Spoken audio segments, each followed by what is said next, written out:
دانين كروغر إفكت هو واحد التأثير كيقول لك أن الأشخاص الغير مؤهلين كيقدروا بعض المرات أنهم يبالغوا في تقدير المهارات ديالهم،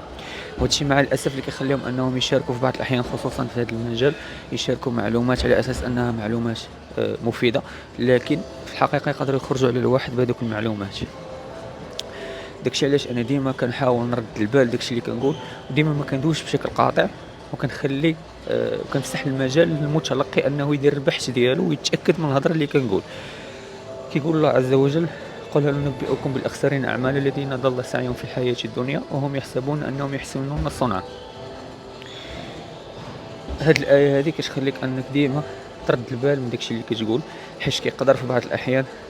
يكون كيصحاب لك أنك كتقول شي حاجة مزيانة أولا كدير شي حاجة مزيانة، لكن في الحقيقة العكس.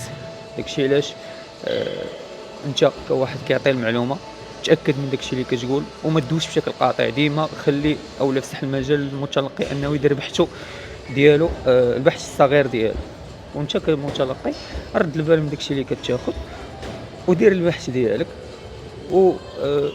ما تمشيش على اساس انك صافي عرفتي كلشي، لكن ديما خلي داك المجال ديال الشك، وديما شكك في داكشي اللي كتعرف باش تبقى تزيد تبحث وتزيد انك تعمق في هذا المجال.